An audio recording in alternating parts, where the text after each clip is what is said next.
Bueno, muy buenas a todos. ¿Qué tal? Bueno, hoy es 15 de mayo del 2024, es miércoles y de nuevo me encuentro muy bien acompañado de dos grandes amigos, como son, por una parte, Samuel Abraldes. ¿Qué tal, Samuel? Buenos días, ¿cómo estáis? Muy buenos días. Y por otra, tengo a Juan Ignacio Marrón, que lo tengo por ahí yo a mi izquierda, no, derecha. ¿Qué tal estás, Juan Ignacio? Pues muy bien. Ya mitad de semana, ya todo encarado de buenas maneras, de buena gana, así que ya prácticamente llegando al fin de semana. Ya sabes lo que dicen los dominicanos, ¿no? Una vez que se pasa el domingo, el lunes ya, adiós semana, ya. Adiós, semana. Ya la semana está hecha. Cuando estuve por allí me encantó. Yo solo digo con los años, ¿no? O sea, es Navidad, luego Semana Santa, ahora en verano, ya estamos casi al inicio del curso, Sí, ¿no? sí. No, otra cosa no, pero la actitud positiva es maravilloso, macho. Me encanta. Sí, ya tenemos hecha la semana, hemos pasado lo más complicado y queda ya solo disfrutar del fin de semana que se ve ya a la vuelta de la esquina. Bueno, tenemos una semana movidita. Hoy es miércoles, tenemos publicación de inflación en Estados Unidos. Me gustaría que habláramos de la parte macro, que siempre es importante y es una de las áreas que más énfasis le ponemos en estas reuniones. Pero también ha sido una semana donde ha habido algunas noticias importantes. También me gustaría que Samuel, bueno, y tú también, Juan Ignacio, ¿no? Pero nos hablarais de la OPA del BVA, que creo que aquí a los que vivimos en España, pues es interesante y es importante. También se ha producido de nuevo movidas con GameStop, la famosa GameStop, del que luego hablaré. Y bueno, y también tenemos un informe, una encuesta, los resultados de una encuesta que elabora el Banco de España en conjunción con el INE, con el Instituto Nacional de Estadística de España, sobre la salud financiera de las familias en España, ¿no? De las familias españolas. Y me gustaría empezar por eso, porque al final trae o saca a relucir algunas tendencias o algunas dinámicas sobre esta salud financiera de los españoles que, bueno, yo creo que pueden merecer algún tipo de comentario por nuestra parte. Entonces, si os parece bien, empezamos por ese área. Yo he compartido o he traído 5 o 6 gráficos de lo que esa encuesta comparte, que lo tenéis disponible en el Banco de España, por si aquellos que queráis profundizar. Y básicamente lo que hacen desde el Banco de España es estudiar, pues, ingresos, o sea, las rentas de las familias españolas, el patrimonio de las familias españolas para ver la riqueza neta que tienen, también en el nivel de deudas, etcétera, y bueno, y poder sacar algunas conclusiones. Entonces, sin extenderme, he traído algunas gráficas que me gustaría que vierais vosotros dos y que luego me compartierais vuestra opinión. Esta primera lo que muestra es la renta mediana por grupos de edad en las familias, ¿vale? Tenemos, por una parte, a la izquierda a los menores de 35 años y a la derecha a los mayores de 74 años, ¿no? Estamos viendo ahí la evolución por edad de los grupos bajo estudio. Y luego vemos en distintos colores los resultados de las diferentes encuestas. En azul están los datos del 2002, luego en ese moradito 2008, 2014, 2020 y 2022. Entonces, como datos, el estudio destaca que la renta mediana de las familias es de 32.400, que es muy inferior a la renta media. Por lo tanto, eso ya es un dato que me gustaría conocer vuestra opinión, ¿no? Esa renta mediana, ¿qué nos quiere decir? Si la veis suficiente o no, y sobre todo lo que es interesante también es la evolución, ¿no? ¿Qué se puede ver aquí? Yo creo que podemos comparar, bueno, se pueden ver muchas cosas, ¿no? Pero en azulito tenemos los datos de la última encuesta, la del 2022, y en azul oscuro, no sé si se verá el ratón, yo creo que no, la del 2002. ¿Qué vemos? Que menores de 35 años, la renta mediana estaba muy por encima de los últimos datos publicados, ¿vale? Que es esa azulita, ¿vale? Lo vemos en la izquierda, menores de 35. Y si nos vamos a la derecha del todo, en mayores de 74 años, lo que nos encontramos es que los datos de la última encuesta son superiores a los del 2002. O sea, de alguna manera, lo que estamos viendo, y bueno, y si nos vamos ya a las edades intermedias, pues vemos que en el 2002 esa renta mediana era superior a los datos de la última encuesta con datos del 2022. De alguna manera lo que estamos viendo es que la renta ha disminuido con respecto a hace 22 años, ¿no? Puede haber más datos, ¿vale? Que me gustaría que habláramos de ellos, pero si queréis las repasamos rápido todas y luego si queréis volvemos a alguna de estas y comentamos cosas, ¿no? Y opiniones. Bueno, aquí lo que estamos viendo es lo mismo, la evolución del 2002 al 2022, menores de 35 años, que sería lo más oscurito, no sé si es un azul o un negro directamente, y los mayores de 75, que sería la marrón. Fijaros, yo creo que esto es curioso porque el grupo de edad que crece realmente son las personas mayores. Fijaros, entre 65 y 74, que sería el azulito claro, y no sé, el violeta, mayores de 75, que en 2002 estaban en 15.000, 24.000 aproximadamente, y en 2022 suben a 20 y pico mil y superan los 30.000. En cambio, todos los grupos de edad por debajo, especialmente los menores de 35 años, pierden renta en los últimos 22 años. O sea, una de las cosas que se ha destacado en noticiarios, en redes sociales, etcétera, es que se ha primado, se ha beneficiado en los últimos años a la clase pensionista, a los mayores de edad, en detrimento de los jóvenes, que cada vez lo tienen un poquito más complicado. Esto se puede seguir viendo con algunos de los otros gráficos que comparte el estudio, ¿no? Aquí sale la riqueza por estos grupos de edad, ¿no? Vemos que lo normal es que a medida que vas a pasar los años y las personas están trabajando, vemos en el eje X menores de 35, 35, 40, etcétera, pues esa riqueza vaya aumentando y luego cuando entramos en la edad de jubilación, pues la riqueza se pueda ir mermando porque de alguna manera estamos liquidando activos, etcétera, pues para poder tener, cada vez pues, vamos teniendo, ya no estamos en edad de producir, por lo tanto tenemos menor capacidad de renta. De nuevo, es interesante comparar los colores. En verde tenemos 2014 y en naranjita 2022. ¿Qué es lo que vemos? Que en verde 2014 hemos perdido riqueza a lo largo de estos últimos años por grupos de edad, ¿no? 35-40, es decir, el verde, que era 2014, está por encima, en la línea superior. En cambio, el naranja pues se queda por ahí por la mitad, por debajo, excepto en las personas mayores. De nuevo, parece que las personas mayores ganan riqueza en términos relativos con respecto las personas mayores con respecto a la gente relativamente más joven, ¿no? De 65 para abajo. Si seguimos, aquí vemos que la riqueza neta en general ha caído. Aquí desde el 2002 vemos al 2008, pues tal vez esa burbuja que hubo inmobiliaria, luego se desinfla, hay una caída y luego de 2017, 2022 hay un aumento relativo, pero desde luego estamos a la misma altura del 2002, perdón. Pero es casi más interesante el gráfico de la derecha porque vamos a lo mismo. Aquí estamos de nuevo comparando la evolución de 2002 a 2022 por grupos de edad y vemos que los menores de 35 años, que sería la línea inferior, la verde, ha caído sustancialmente.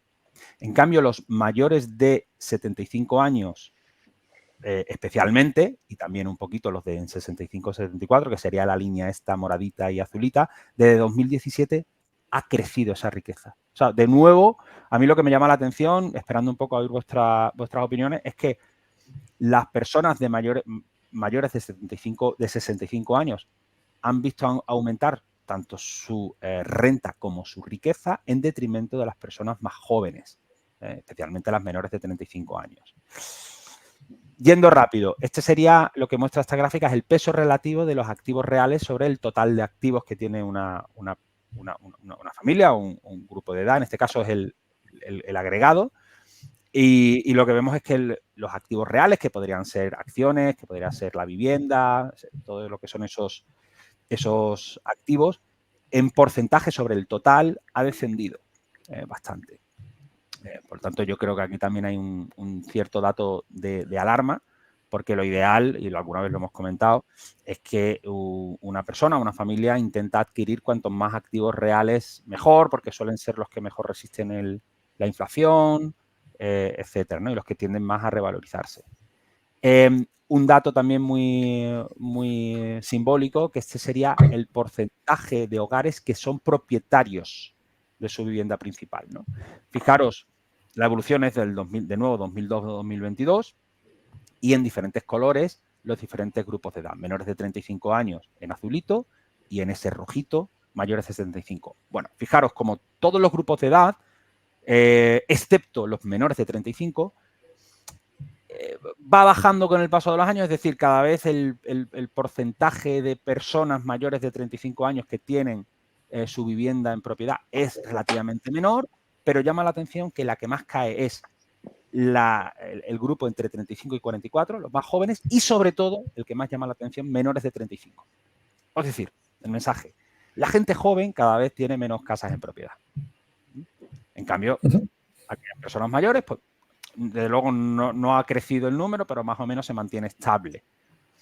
Y ya yendo a la parte derecha del balance, lo que sería la deuda, pues la deuda sí que parece que ha habido cierto desapalancamiento, el peso de la deuda sobre el total de activos, pero de nuevo, fijaros cómo cada vez se le da más peso relativo, eso lo vemos en el gráfico de la derecha, a la deuda para la vivienda principal. Es decir, de alguna manera los hogares, las personas se tienen que endeudar más con respecto a los activos que tienen para adquirir su vivienda. Y esto es un problema que estamos, un debate intenso en España, de lo difícil que es cada vez más a la gente joven, incluso a la gente de un poquito ya más de 35 años, acceder a una vivienda. Y para hacerlo, cada vez se tienen que endeudar más en términos relativos, ¿no? Y bueno, y este también es interesante porque este es el crédito personal, el otro era más crédito hipotecario, en esa gráfica que hemos visto, porque este es el crédito personal, de nuevo, evolución por año de 2002 a 2022, también por grupos de edad. Fijaros la línea azul, que es la de menores de 25 años, como del 2014 se ha disparado para arriba, ¿vale? Estamos hablando de más de un 18% sobre el peso del total de deudas de cada grupo de edad, ¿no? En cambio, el resto, pues más o menos se mantiene estable desde 2011. De hecho, ha descendido en términos relativos, más o menos, desde 2002. Y aquí ya por último, que esta es la última diapositiva que traigo, el último gráfico, también me ha llamado la atención que cuando vemos la estructura de gastos que tienen estos grupos de edad, en este caso este es el acumulado, desde 2012 a 2020, vemos que el gasto que más ha descendido con el paso de los años respecto al total de gastos que tienen todas estas familias es el azul, que es el gasto en automóviles. Y esto es un dato muy interesante porque aquí pueden mezclarse muchos factores, ¿no? Por supuesto, esa situación de riqueza que vemos que se viene mermada, la gente joven que tiene cada vez menos renta y menos riqueza, pero también todo este cambio en el sector que estamos viendo de la combustión a lo eléctrico, con una inseguridad jurídica muy importante, que yo creo que también hace que muchas familias pues se piensen mucho si cambiar el coche o no, o esperar a ver qué sucede con toda la normativa y con la evolución del coche eléctrico, etcétera. Aquí hay muchas cosas que se podían comentar, ¿no? Y por mi parte, poco más. Ya digo, he querido traer algún gráfico de rentas para que veamos esa evolución a lo largo de los años del 2002 al 2022 por grupos de edad, de riqueza, que sería una cuestión de balance, también cómo ha variado esa riqueza a lo largo de los años por grupos de edad, donde yo creo, en mi opinión, ahora me gustaría saber la vuestra, que hay una penalización a la gente que es relativamente más joven con respecto a las personas mayores. Y luego al gasto y al endeudamiento, que aunque ha bajado el endeudamiento en términos relativos, sí que parece que ha crecido para la adquisición de vivienda. Y en cuanto a gasto, que eso sería volviendo otra vez a las pérdidas y ganancias, este dato llamativo del gasto en automóviles, en coches. Bueno, en fin, son muchos datos. No sé, quiero preguntaros vuestra opinión. Prefiero daros la palabra a ver qué opináis. Si queréis que os ponga algún dato en concreto, que vuelva a poner algún gráfico en concreto, decídmelo. Y bueno, empiezo por ti, Samuel, por ejemplo. Vale, estaba pensando que la cosa que dice que nuestros hijos no van a vivir igual que nosotros es totalmente cierta, ¿no? Hemos tenido una época donde las personas que ya vamos siendo más mayores, pues hemos tenido una riqueza importante. Es verdad que España ha evolucionado ¿no? Desde el año 1975 el sistema financiero ha cambiado mucho y ha ido creciendo, ¿no? Y nos hemos ido hacia la media Europa, bueno, hacia la normalización europea. Es verdad que aquí estábamos viendo que la importancia que ha tenido la vivienda, ¿no? la propiedad de la vivienda en casi todos los momentos, hasta últimamente, en los últimos años, que con los salarios que tiene la gente, y os acordáis también ayer el gráfico que os pasé de alquileres, ¿no? Que en Madrid me parece, creo recordar que era el 58% de la renta que se tenía que dedicar a los alquileres. Entonces, claro, si tú tienes que dedicar a alquileres casi el 60% de tu renta, pues una de dos, o no abandonas el domicilio paterno, el domicilio paterno, o evidentemente vas a tener que hacer una comuna para poder seguir viviendo, ¿no? Entonces, es verdad que los salarios no han aumentado, la renta mediana, ¿no? Como siempre, entre la mediana y la media, ¿no? Pues estamos en 32.400 euros. La renta media, pues evidentemente ya sabemos que lo que ocurre con la media, como haya sueldos muy elevados, la tira hacia arriba, ¿no? Entonces, bueno, pues estamos muy por debajo, ¿no? Muy por debajo de muchos países europeos. Y evidentemente pues eso nos está penalizando. Es verdad que estoy viendo que que hemos perdido renta, y además se está diciendo en toda la prensa desde hace ya unos años, y eso pues evidentemente penaliza en todo, penaliza en nuestra riqueza y penaliza en todo nuestro patrimonio. Lo de los coches me resulta muy curioso, porque fíjate que la caída es se produce a partir de la gran crisis financiera del 2008, ¿no? Es decir, ahí todavía no estábamos en el tema del eléctrico.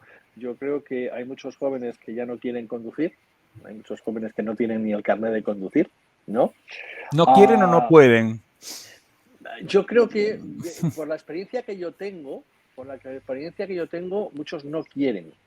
Por la experiencia que yo tengo de hijos de amigos, ¿no? No quieren. Y todo esto probablemente porque estés en una gran ciudad y surgieran esos sistemas de transporte, ¿no? de vehículo eléctrico, que eso al final pues hace que la movilidad sea diferente, ¿no? No hacemos a lo mejor esos grandes viajes, y si los hacemos grandes viajes no los hacíamos como nuestra familia, que cogíamos el coche y nos cruzábamos media España, ¿no? Y con todos los trastos en un 600, ¿no? Y ahí cabía toda la familia. Entonces yo creo que ha cambiado, la gente que puede viajar lo hace en avión, lo hace de otra manera, y esos grandes trayectos ya no lo tenemos. El vehículo probablemente se piense que no es tan importante, cosa que en las grandes ciudades ahora con esos medios alternativos pues lo puedes complementar. Y poco más lo de la deuda. Estaba mirando, ¿no? Datos de la deuda, ¿no? Una de las que has puesto, no me acuerdo ahora exactamente cuál era. Bueno, hay una que es llamativa, que es el crédito personal, no el hipotecario. Exactamente. Personal, sobre todo cómo crecen los menores. Exactamente, ¿no? Exactamente. El peso de cada tipo de deuda sobre el total. Evidentemente, cada vez nos cuesta más endeudarnos para la vivienda, ¿no? Y yo creo que la gente, como los jóvenes, como no tienen posibilidad de acceder a la vivienda, pues prefieren gastárselo en otras cosas vía créditos personales. Así difícilmente podemos hacer ahorro, así difícilmente podemos crecer en el futuro.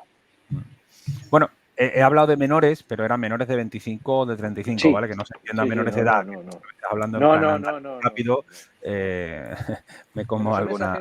Son esa gente que tiene un menor acceso al trabajo, ¿no? Que tiene salarios menores y evidentemente pues no llegan a poder completar su nivel de vida actual.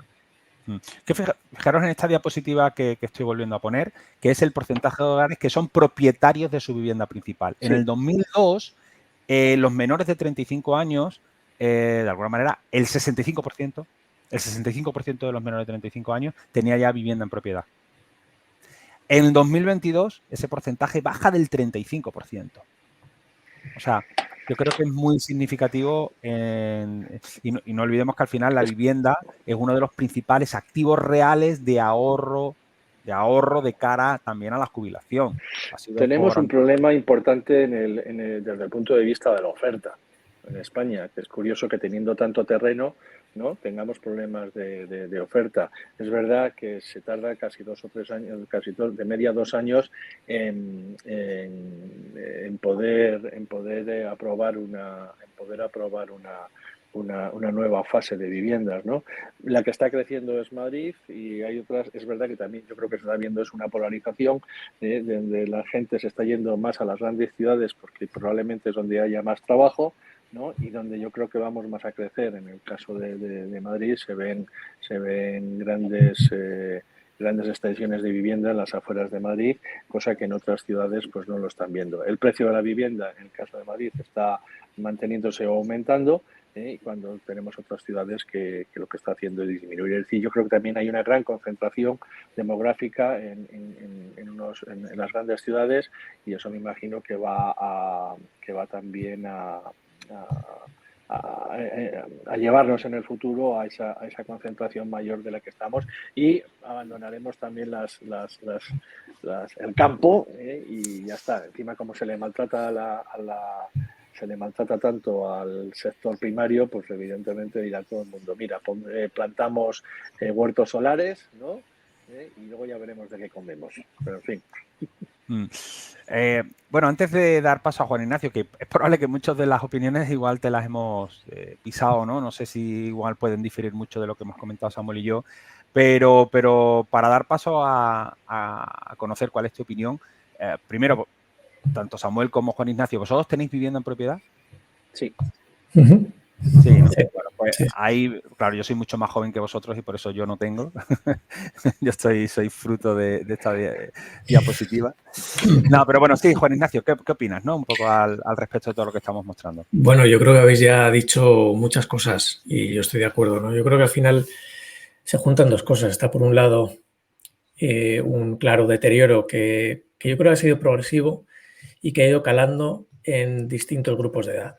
Estamos ahora, por ejemplo, centrando pues todas estas ideas sobre el grupo de edad por debajo de los 35 años, porque es donde se hace todo mucho más evidente.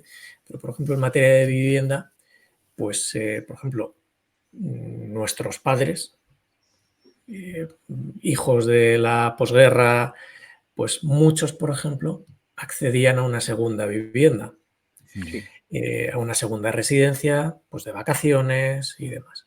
En nuestra generación se ha reducido mucho el porcentaje de las familias que tienen una segunda residencia. Y ahora las generaciones de prácticamente nuestros hijos están teniendo problema para acceder a esa primera vivienda. Con lo cual yo creo que al final hay una especie de progresión en cuanto a menores oportunidades que pasan de lo, entre comillas, más accesorio, como puede ser una segunda vivienda, a lo más importante, como puede ser esa primera residencia, ¿no? Y a eso yo creo que habría que añadirle un cambio en las pautas de consumo que viene derivado también de un cambio en el sistema de creencias. Es decir, ahora estamos mucho más instalados porque hay alternativas que lo promueven y que simplemente lo han puesto en el mercado y antes no existía, como es el pago por uso. Y eso, por ejemplo, le aplica también a las viviendas, donde hay un mercado de alquiler mucho mayor, pero también, por ejemplo, al caso de los vehículos.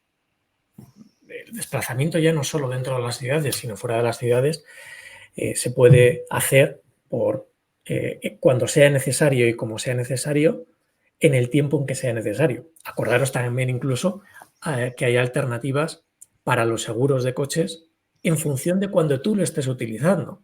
Es decir, esa idea de pago por uso se va trasladando progresivamente a muchos otros sectores. Y eso yo creo que hace también, o es causa de un cambio en el sistema de creencias que hace que muchos de los jóvenes no tengan la necesidad que probablemente nosotros hemos mamado desde pequeños de yo en cuanto empiece a trabajar tengo que meterme en un piso porque es lo que me han enseñado que había que hacer.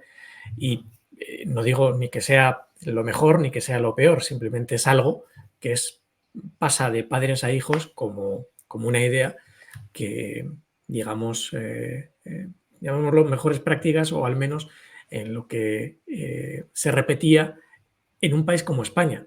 En Alemania, por ejemplo, mi hermano vive en Alemania, no hay una tradición de compra de viviendas como lo ha habido en España.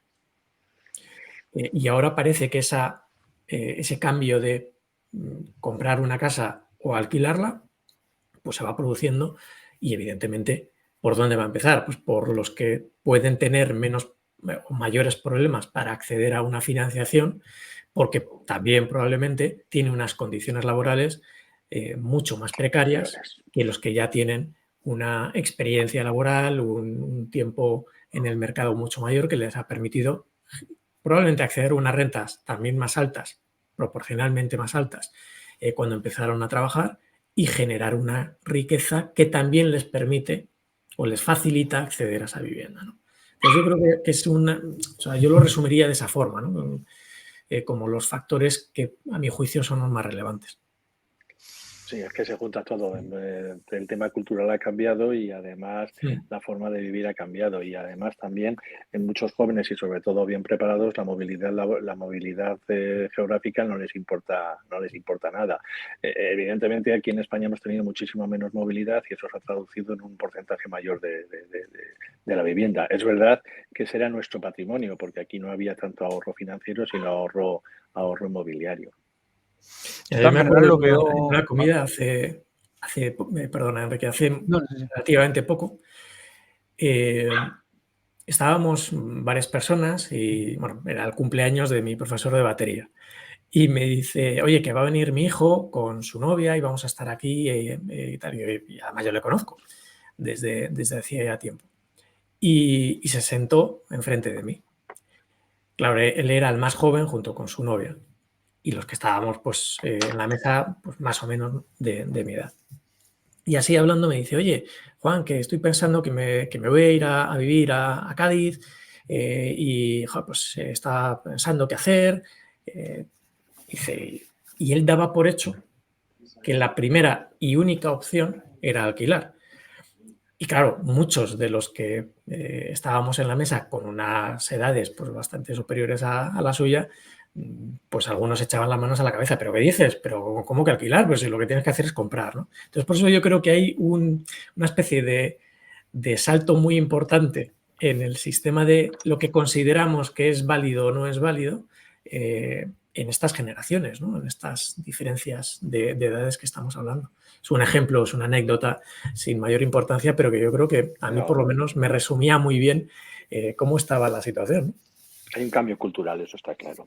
Yo de todas maneras, a mí no me gusta, yo lo veo un cierto drama. O sea, que haya un cambio cultural, si fuera realmente voluntario, pues bueno, igual no tengo mucho que discutir, ¿no? Pero es que aquí hay, claro, si vamos a que, yo desde mi concepto, la riqueza te hace libre y la no riqueza te hace dependiente, ¿no? Dependiente de aquellos que te puedan proveer los servicios o de alguna manera los que te puedan subsidiar. Por lo tanto, si estamos cambiando de un esquema donde antes se primaba la riqueza, esa riqueza viniera a través de la vivienda o por otro tipo de activos, tradicionalmente en España la vivienda, estamos pasando a un contexto donde la gente no va a tener riqueza porque le van a proveer rentas, ¿no? Ya sea por el trabajo o por la forma de subsidios o lo que sea, yo lo veo un problema. Nos estamos cargando el balance de situación. Agenda 2030, no vas a tener nada, vas a ser feliz. Claro, y el cambio cultural viene también por ese concepto donde compartir es cool, ¿no? Coworking, co-living, e insisto, creo que hay una cierta propaganda para hacer pensar a la gente que no tener y compartir es guay. Bueno, depende. Yo no lo veo tan así. Ya digo, si fuera realmente un cambio cultural que nace de la propia gente, yo estoy de acuerdo con que a lo mejor poseer música, el disco antiguo, bueno, pues eso no tiene mucha utilidad cuando ahora lo puedes tener de una manera mucho más eficiente, más rápida, con Spotify, con servicios de streaming. Pero un disco de vinilo puede tender a apreciarse con el tiempo. Podría ser considerado un activo real, no te digo que no. Pero tengo mis dudas, ¿no? Se puede romper, tiene más posibilidad de deterioro, etcétera. Pero una vivienda está más que demostrado que es un activo que normalmente tiende a revalorizarse y genera riqueza o conserva como mínimo la riqueza a lo largo del tiempo. Entonces, si nos estamos cargando un pilar tan básico dentro de la estructura de ahorro de las familias, que en España ha sido tradicionalmente la vivienda, a mí me preocupa. Y que la gente lo vea como algo cool, algo guay, insisto, no sé hasta qué punto están ciertamente manipulados o lo que sea, o lo están haciendo de una manera realmente consciente. Yo estoy de acuerdo contigo en que no es lo mismo que tú decidas ir por una opción u otra a que te veas forzado. Y yo creo que ese elemento es muy importante. Más allá de si la decisión que tomas es fruto de una manipulación previa o no. Al final la manipulación va a existir siempre. De hecho, la educación, incluso con la mejor de las intenciones, es una forma de manipulación, porque al final estás modificando al receptor que recibe, en este caso, el contenido que sea, ¿no? Con lo cual, al final, la manipulación o el concepto de manipulación también luego tiene su aquel, ¿no? Porque puede haber una manipulación positiva y una manipulación negativa dependiendo del uso que se quiera hacer de ella, ¿no? Un psicólogo, por ejemplo, pues se supone que hace una manipulación positiva para tratar de, a través de la terapia, conseguir un resultado que el paciente mejore, ¿no? Con lo cual, pero sí, estoy de acuerdo contigo. Yo creo que ahí la clave está en si está forzado o no, o es una decisión personal, ¿no? Entonces, bueno.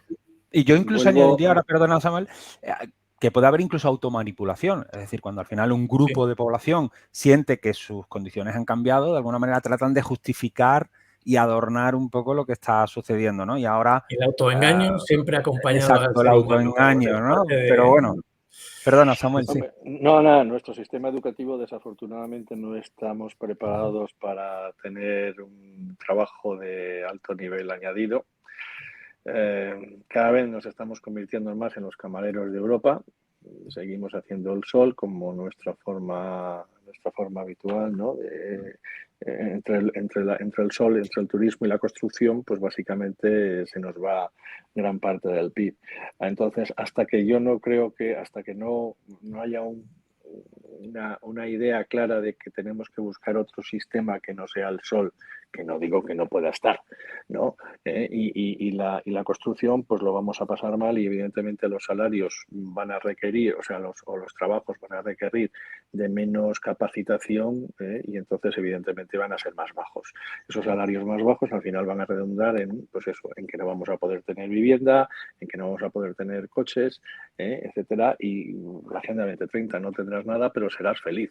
Entonces, bueno, ¿hasta qué punto, cuál es el nivel de la felicidad de una persona de que yo lo que quiero es tener un coche para poder ir donde me dé la gana y cuando me dé la gana y donde me dé la gana? ¿No? Lo que dice, no quiero que me imponga nadie nada, ¿no? Entonces, bueno, pues evidentemente ese cambio cultural impuesto, ese cambio educacional también que se está deteriorando, pues eso también al final, ese deterioro en la educación al final se va a traducir en el deterioro en la renta, eso está claro, y en el patrimonio. Sí.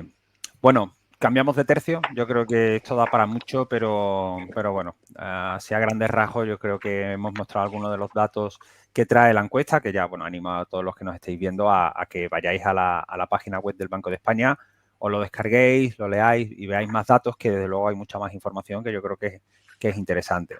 Bueno, esta semana han pasado también un par de noticias que son, bueno, relativamente importantes. Una es la de GameStop, que yo creo que esa es la más simpática, la más anecdótica, que ahora la podemos comentar. Pero otra un poquito más de calado, ¿no? Yo creo que es la de la OPA del BBVA, ¿vale? Entonces, Samuel, si no me equivoco, has estado siguiéndola un poquito de cerca. ¿Cómo está? ¿Qué ha pasado? ¿Cómo está la situación? ¿En qué va a quedar? Normalmente las OPAs, las fusiones, se hacían con 4 personas, los 2 presidentes de las entidades y los 2 directores generales. Se sentaban en una mesa y no se levantaban hasta que acordaban todos los puntos, ¿no? Esta vez ha habido una filtración, en Sky News ha habido una filtración, no sabemos si interesada o no interesada, ¿no? De que el BBVA iba a por segunda vez, por segunda vez en 4 años iba a por Sabadell. Me resulta curioso porque hace 4 años Sabadell cotizaba, si no recuerdo mal, lo tengo apuntado por aquí, o sea, cotizaba a 0,27, ¿no? Y ahora cotiza a 1,90, es decir, que hubiese podido tener una mayor posibilidad de éxito en aquella época, ¿no? Entonces aquí podemos sacar muchas cosas. Primero, las lecciones de lo que no se debe hacer en una fusión y los errores que ha cometido el presidente del BBVA, ¿no? Y luego las consecuencias. Hemos visto que había noticias de toda índole. Estamos hablando de un banco que pertenece o está radicado en el País Vasco y un banco que ya no está en Cataluña, pero hemos tenido también la mala suerte de que esta operación se haya hecho en las puertas de las elecciones de Cataluña. Luego, por lo tanto, el tinte político aparece ahí, ¿no? Entonces, claro, sale Mazón de Valencia diciendo que están atacando a Valencia porque la sede social está en Sabadell, cuando también nos enteramos que una de las ofertas del BBVA es abrir una mini central, o sea, es abandonar Valencia y irse otra vez a Cataluña. Es decir, que estamos hablando de una entidad, de una mala cadena de errores, ¿no? que al final es importante. ¿Qué ha pasado? Pues que el BBVA solo quiere dar papelitos, ¿no? Y entonces, claro, el Sabadell pues no le apetece solo papelitos, sino lo que querría será dinero. Entonces, bueno, pues el BBVA pues evidentemente dice que no puede ir más allá de lo que hay. Ventajas que tendría el BBVA, pues que el Sabadell no tiene un grupo mayoritario de accionistas. El que mayor accionista es un mexicano que tiene el 3,5% y está con el BBVA. Y los BlackRock, me parece que también es otro de los grandes inversores, también está con la operación del BBVA. Es una operación que tiene la bendición del BCE, pero no tiene la bendición del gobierno, pero ya digo que por temas del País Vasco y Cataluña, eso también por temas políticos y no por temas económicos. Entonces yo creo que deberíamos ir más a las preguntas del tema económico, si de verdad el Sabadell tiene un valor superior al de la oferta, si tiene Sabadell alguna defensa estratégica, si pueden los reguladores o el gobierno detener la OPA, o qué implica la OPA en la retribución del accionista del BBVA y en la concentración en Europa, en España. Eso es lo que deberíamos ver, pero esto yo creo que no se está viendo. ¿Qué es lo que ocurre? A la pregunta de si tiene el Sabadell un valor superior al de la oferta, pues haciendo números, el banco debería conseguir un margen de intereses de 5.100 millones, cuando este año con los intereses más altos solo ha conseguido 4.723. Hay otro análisis que el banco debería conseguir un beneficio neto de 1.100 millones y es verdad que este año se ha conseguido 1.332. Entonces, bueno, pues a nivel de datos económicos sí que podría tener Sabadell un valor superior al de la oferta y eso hacer que el BBVA tuviese ganancias. ¿Tiene Sabadell alguna defensa estratégica? Pues hombre, el problema es que Sabadell no tiene un núcleo duro. No tiene un núcleo duro de accionistas que puedan defender la situación. Entonces, ¿qué probabilidades tiene el Sabadell? Buscar un caballero blanco en Europa, porque ni Santander ni la Caixa están dispuestos a hacerlo. No sé si otra vez por motivos políticos, porque la Caixa se está metiendo demasiado en gestor del gobierno, que eso no sé si es bueno para la Caixa, pero en el caso excepto ING, que sí que ha triunfado en España, los demás bancos han tenido que irse poco a poco. Es decir, que yo creo que un caballero blanco de fuera de Europa, yo creo que no va a venir. Otra de las opciones que tiene el Sabadell es meterse en otra OPA hostil, ¿vale? Esta vez con Unicaja. Desde luego no le va a ir muy bien porque lo de Unicaja sí que tiene un núcleo de control importante Hay 2 o 3 accionistas que tienen un papel importante y no quieren ser comprados, no quieren ser opados. Y además que encima, pues un banco que está siendo opado hostilmente vuelva a hacer una OPA hostil, pues hombre, muy ético no tiene pinta. Y luego en el Reino Unido, pues Sabadell estaba pensando en la venta de TSB, ¿no? Que eso le podría reportar algo. Ir de compras en el Reino Unido tampoco tiene mucho sentido porque no tiene una capacidad enorme, ¿no? ¿Le interesa a la pregunta de pueden ser los reguladores o el gobierno de tener la OPA? Pues hombre, al Banco Central Europeo le interesa. Es verdad que el BBVA se ha sacado un as de la manga, ¿no? A pesar de todos los errores, ya digo, de Carlos Torres, se ha sacado un as de la manga que, por cierto, está relacionado con la posible OPA del 2020, que es la posible venta de su filial en Turquía. Venta de filial en Turquía que no es que haya dado unos buenos resultados, lo de Garanti, que no es que haya dado unos buenos resultados. Es verdad que ahora tiene unas ganancias latentes de 2.200 millones y eso podría hacer que pudiese aportar algo de capital al mero intercambio de papeles, ¿no? O sea que eso sería importante. Digo que tiene relación porque en el año 2020, que ya os estaba diciendo los precios, ¿no? De 0,27 a 1,90 en la actualidad, pues el BBVA hizo la OPA hostil, pero al final desestimó esa compra y se fue a comprar Garanti, ¿no? Se fue a comprar Garanti y si vemos la trayectoria de los 2 bancos, mejor lo hubiese ido, ¿no? Si hubiese comprado el Sabadell y no Garanti, ¿no? Porque ha crecido un poquitín más, ¿eh? Sobre todo si miramos los lotes, que son las medidas que se hacen más y que se miran más en los bancos. Más cosas. ¿Qué podía haber por aquí?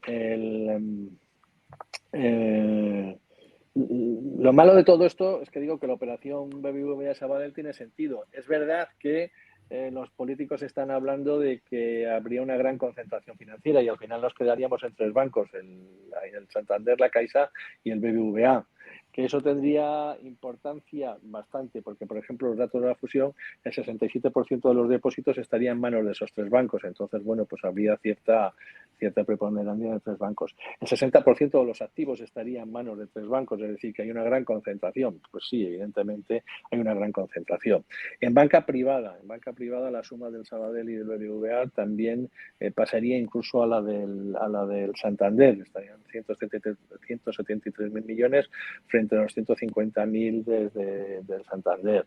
Estaríamos hablando que los depósitos básicamente la Caixa seguiría por encima de la fusión del BBVA con Sabadell en depósitos y en préstamos, pero bueno, estarían muy cerca, ¿no? O sea que tampoco haríamos un gran banco.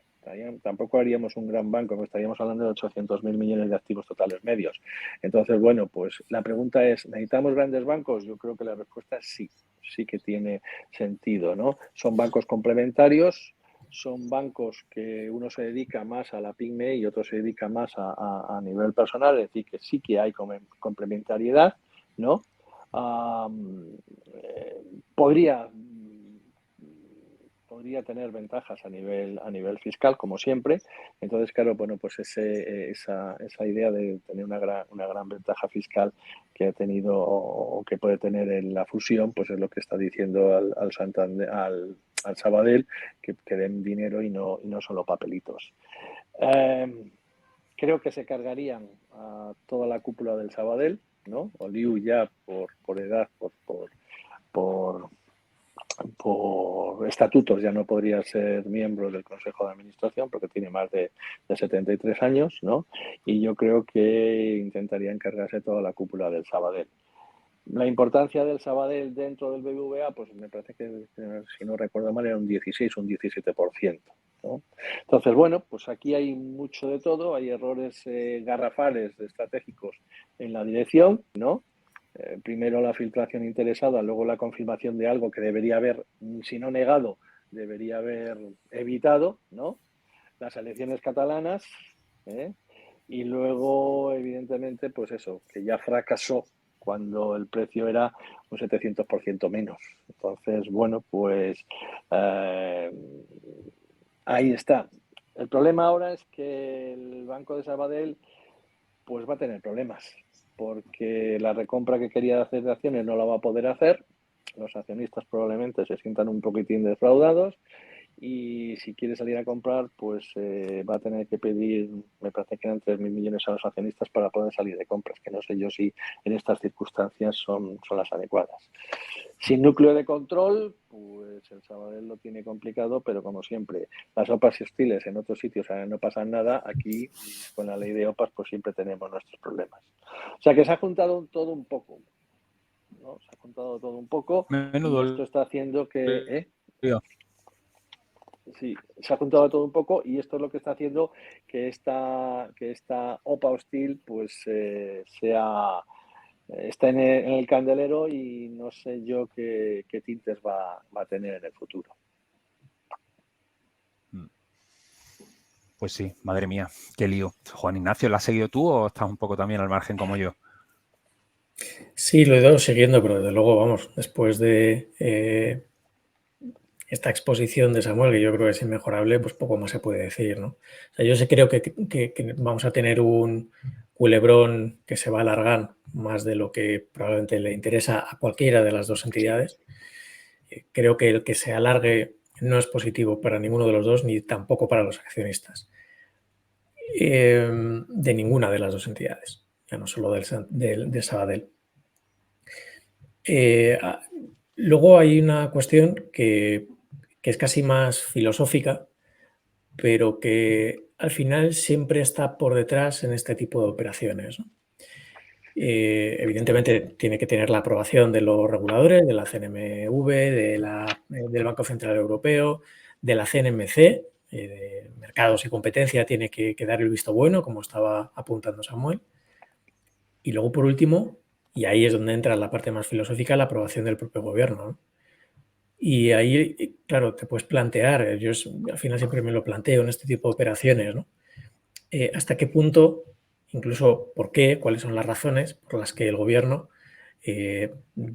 tiene que tener una opinión sobre un acuerdo entre partes que en este caso son privadas, mayores de edad todos, con capacidad de decisión y donde además se le da la alternativa a los accionistas de forma libre de acudir a la OPA o rechazarla y a partir de ahí pues pueden tomar la decisión que ellos consideren, ¿no? También tienen la capacidad incluso de salir del accionariado si no les interesa seguir en ninguna de esas dos entidades, con lo cual tienen libertad, esa libertad que estábamos diciendo antes, Enrique, de optar por la alternativa que más les convenga.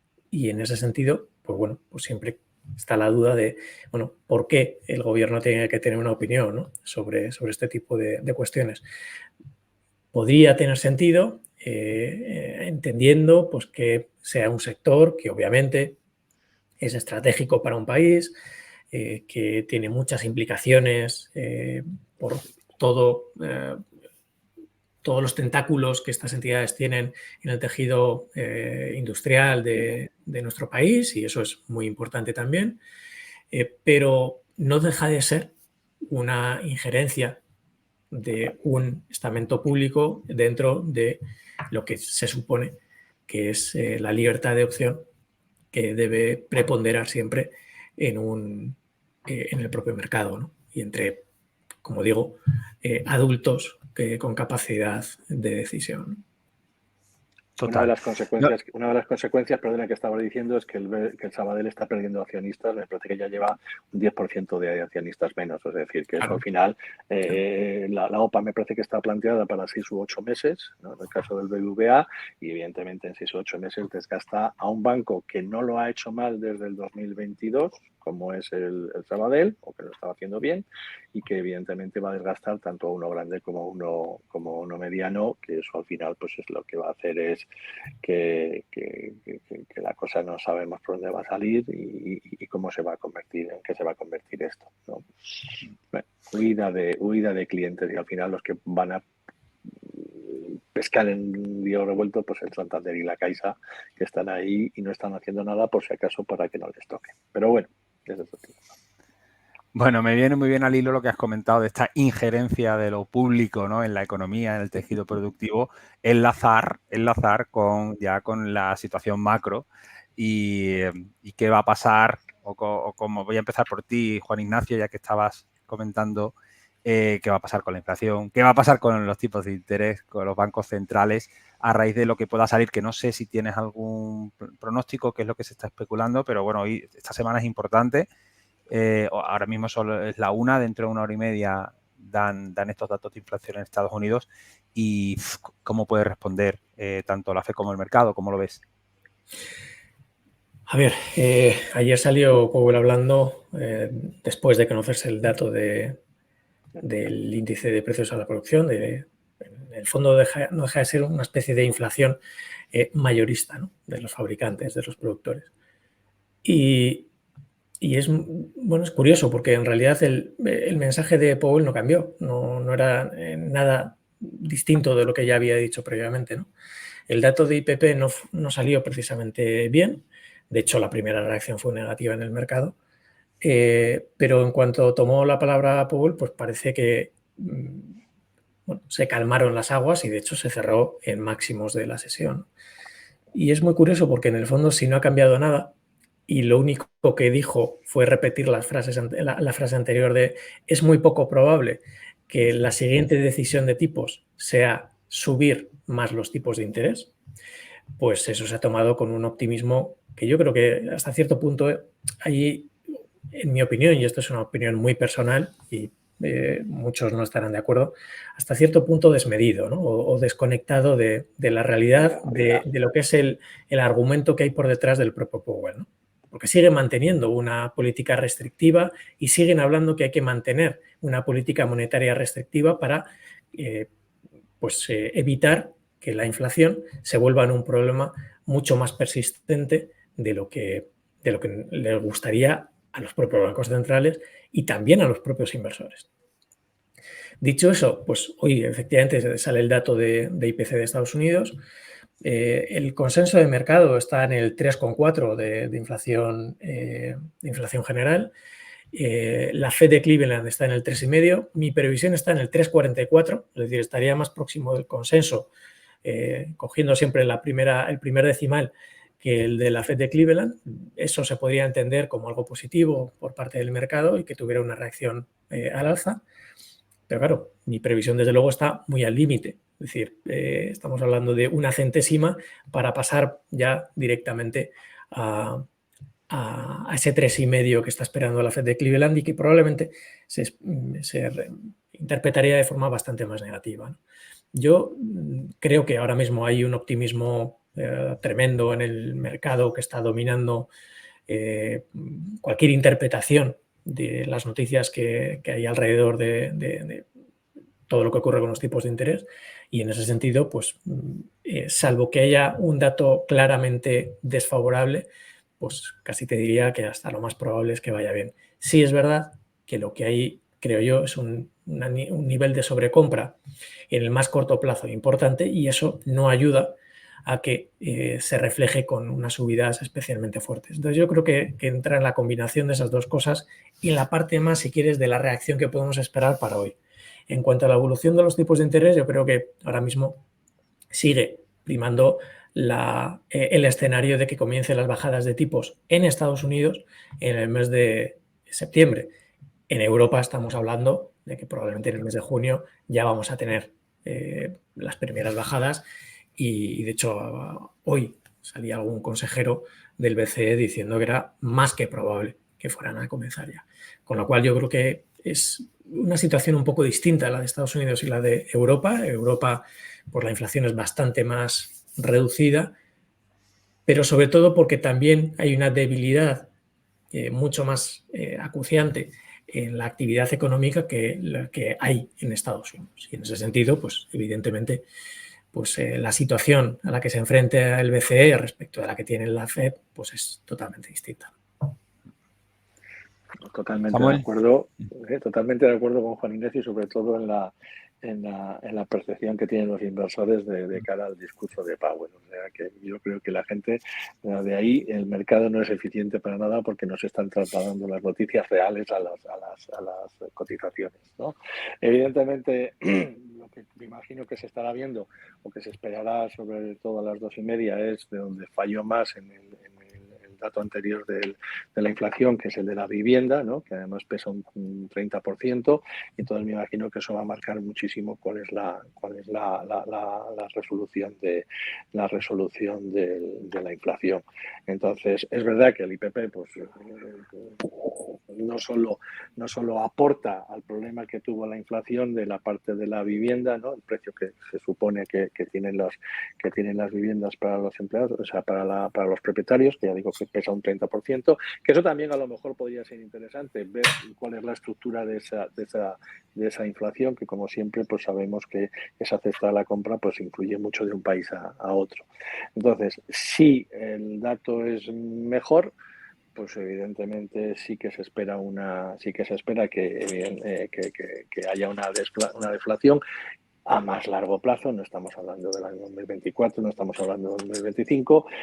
No hay muchas tensiones desde el punto de vista geopolítico. Se siguen apareciendo nuevas prospecciones de petróleo, ¿no? Luego, por lo tanto, desde el lado de la energía no debería haber ningún tipo de problema. Sí que evidentemente el problema salarial puede ser importante, ¿no? Pero eso ya se irá viendo con el paso del tiempo. En principio, poco más que decir. Si están en línea, pues el mercado lo agradecerá. Y como dice Juan Ignacio, ya hay muchos analistas que dicen que en el corto plazo hay sobrecompra y hay cierto calentamiento. Entonces, bueno, pues no sé yo si tiene mucha capacidad de recorrido al alza, un dato muy positivo de la inflación. Bueno, estaremos pendientes, ¿no? Queda una hora y pico, a ver cómo reacciona el mercado. Bueno, es que hoy tenemos una avalancha de datos, ¿eh? Que tenemos el dato de IPC, pero luego a las 4 han salido datos de inventario, de petróleo, hay datos de la previsión de crecimiento del PIB en el segundo trimestre de la FED de Atlanta, pero es que luego encima salen consejeros de la Reserva Federal a última hora también a dar su visión de las cosas, con lo cual hoy hay un auténtico terremoto en cuanto a muchos eventos de la agenda económica que pueden tener un impacto. ¿Se va a traducir eso en un aumento de la volatilidad realizada importante? Pues no lo sé, desde luego, como la opinión de los consejeros muchas veces es una especie de ruleta que no sabes por dónde va a salir, pues te puedes esperar cualquier cosa. Y además habla Cascari, que es uno de los que hemos comentado en alguna ocasión por aquí, línea dura. Vamos a ver qué ocurre. Pero yo creo que hoy es una sesión, anticipo, complicada por todo lo que hay alrededor, antes en premercado y después de una vez haya abierto ya la sesión. Bowman hoy no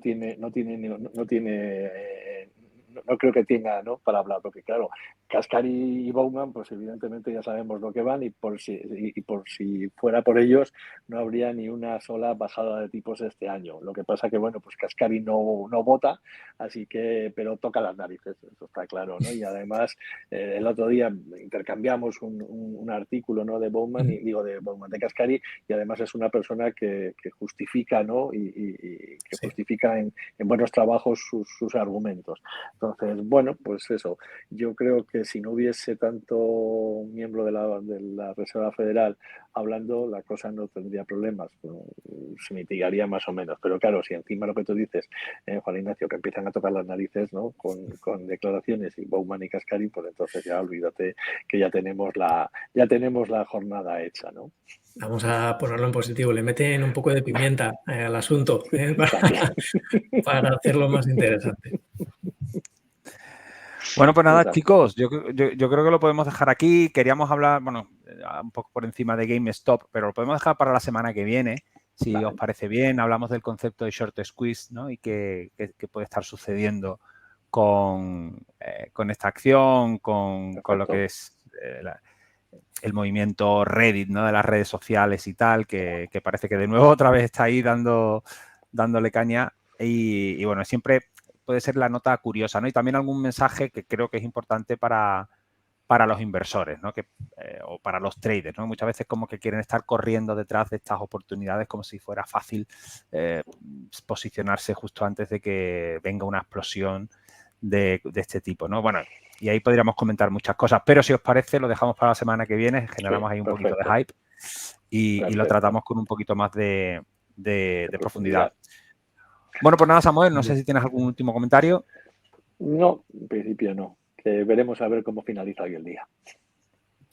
Esperemos seguir vivos. Esperemos que nos quedemos como estamos, ¿no? Sí, No sería malo. Juan Ignacio. Al cual yo cierro igual, que nos quedemos como estemos. O sea que sí, hay mucho por delante en este día, con lo cual, pues nada, hay que estar muy pendientes. Bueno, pues nada, chicos, pues eso, lo dicho, que no pase nada, que sigamos no solo mañana, sino la semana que viene también bien, que nos podamos volver a reunir y poco más, que lo dicho, que paséis buena semana, que descanséis y nos vemos dentro de 7 días. Igualmente. Igualmente. Chao. Chao a todos, chao.